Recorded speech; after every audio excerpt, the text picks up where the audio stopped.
میرے دوستو، من چلے لوگ جو اسلام سے ناواقف ہیں کہتے ہیں کہ اسلام نے خاتون عورت کو دیا کیا؟ اللہ کے رسول صلی اللہ علیہ وسلم نے فرمایا کہ اس کی 4 حیثیتیں ہیں جو مرد کی نہیں۔ پہلی حیثیت اس کی ماں کی کہ یہ ماں ہے، اس کے اندر رحمتوں اور محبتوں کا سمندر چھپا ہوا ہے،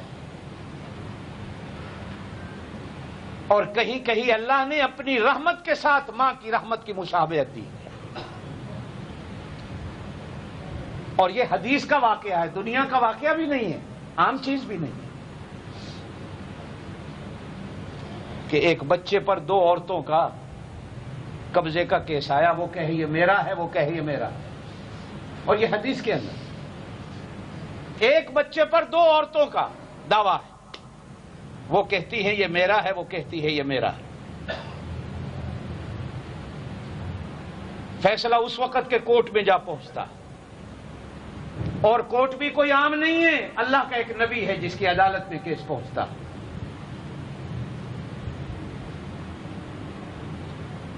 اللہ کے نبی صبح صبح عدالت میں بیٹھتے ہیں کہ دونوں خواتین کا کیس آتا، وہ کہتی ہے یہ بچہ میرا ہے، وہ کہتی ہے یہ بچہ میرا ہے۔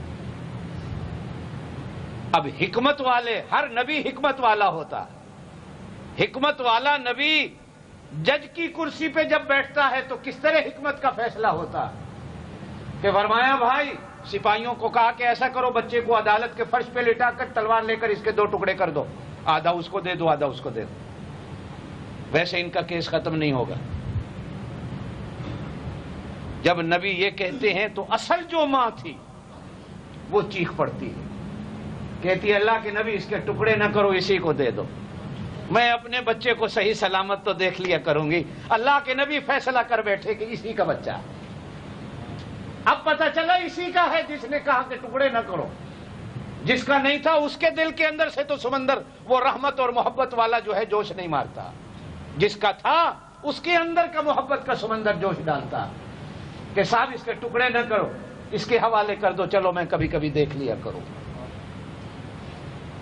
اللہ کے رسول نے اللہ کی محبت کو ماں کی محبت کے ساتھ تشبیہ دیتے ہوئے ارشاد فرمایا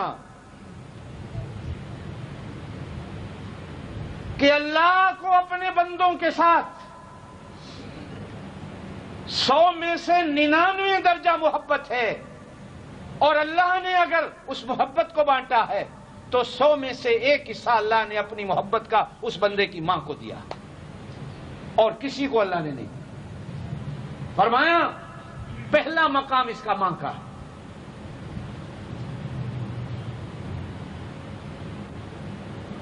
کہ جس کے ساتھ اللہ نے بار بار قرآن میں وفا کرنے کا حکم دیا، اور فرمایا پھر دوسرا مقام اس کا بیٹی کا ہے۔ اور اللہ کے نبی نے کر کے دکھایا، حدیثوں میں آتا ہے کہ رسول اللہ صلی اللہ علیہ وسلم مدینے سے کہیں باہر جاتے، جب مدینے تشریف لاتے، اپنے گھر جانے سے پہلے سیدہ فاطمہ کے گھر کا دروازہ کھٹکھٹایا جاتا تھا، فاطمہ میں آ گیا ہوں، گھر خیریت ہے۔ تسلی ہوتی تو اللہ کے رسول بعد میں اپنے گھر تشریف لے جاتے تھے، اور حدیثوں میں تو یہاں تک آتا ہے کہ اللہ کے رسول بیٹھے ہوتے، سیدہ فاطمہ تشریف لاتی تو رسول اللہ صلی اللہ علیہ وسلم کھڑے ہو کر استقبال کر کے اپنی کملی کو کاندھے سے اتار کر زمین پر بچھا کر بیٹی کے ماتھے پر بوسہ دے کر کہتے کہ فاطمہ اس چادر پہ تشریف رکھو۔ امت کو سبق دیا، درس دیا۔ اور تیسری چیز حدیثوں کے اندر آتی ہے کہ جب فجر کی نماز کا وقت ہوتا تو رحمت کائنات صلی اللہ علیہ وسلم سب سے پہلے سیدہ فاطمہ کے گھر کا دروازہ جا کر کھٹکھٹاتے کہ اے میرے اہل بیت اٹھ جاؤ، نماز فجر کا وقت ہو گیا۔ رسول اللہ صلی اللہ علیہ وسلم باہر سے بچیوں کے لیے، بیٹیوں کے لیے ہدیے لاتے، یہ سنت بھی ہے۔ فرمایا کچھ بھی نہ لا سکو تو جھولی میں پتھر بھی ڈال کر اپنی بیٹیوں کے لیے ضرور لایا کرو، یہ اللہ کے رسول کا حکم اور سنت ہے۔ گھر میں کھانے کو کچھ نہیں ہوتا تھا تو بیٹیوں کے لیے درختوں کے پتے توڑ کے لائے جاتے تھے، آج انہیں کھا لو۔ اللہ کے رسول خود جھولیوں میں توڑ کے لاتے تھے۔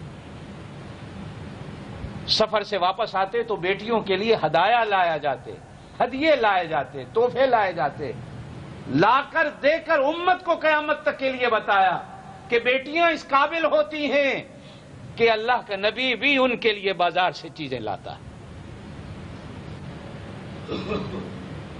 اور تیسری چیز فرمایا کہ یہ بیوی بھی جب بیوی بنتی ہے تو یہ کئیوں کے لیے جنت کی مستحق بنتی ہے اور کئیوں کو جنت کا حقدار بنا دیتی۔ قرآن کہتا ہے جب یہ بیوی بنتی ہے تو اولاد کو حکم ہوتا ہے خدا کا شکر گزار بننے کے ساتھ ساتھ اس کا بھی شکر گزار بنو۔ ایک آدمی نے عرفات، مینا، مزدلفہ، بیت اللہ کا طواف پورا ماں کو کندھوں پہ اٹھا کے کرایا۔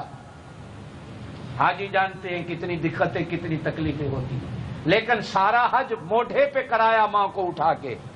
کرانے کے بعد اللہ کے رسول کے پاس آیا، اللہ کے رسول میں نے ماں کی بڑی خدمت کی ہے۔ کتنی کی ہے؟ موڈھے پہ اٹھا کے حج کرایا ہے۔ اللہ کے رسول نے فرمایا کچھ نہیں کیا۔ تم کیا آگے ہو کہ تم نے سب کچھ کر لیا؟ فرمایا اللہ کے بندے وہ تجھے 9 مہینے اپنے ماں جو پیٹ میں لے کے چلتی رہی، اللہ کے بندے جو اس نے ایک دھکا ٹھوکر ایک درد سہا، یہ پورا حج موڈھے پہ اٹھا کر بھی کراتا رہے تو اس کا ثواب اور اجر برابر نہیں ہو سکتا۔ تو آ گیا کہ شاید تو نے ثواب کما لیا۔ اور چوتھا فرمایا یہ بہن ہے، اس کا ایک یہ بھی عجیب روپ ہے، یہ بھی عجیب روپ ہے اس کا جب بہن بنتی ہے۔ ارے وہ دعائیں، وہ لوریاں جو تمہیں بچپن میں گود میں اٹھا کر یہ دیتی ہے، زندگی بھر کھپتے رہو، اتنی دعائیں تمہیں کوئی نہیں دے سکتا جتنی یہ دیتی۔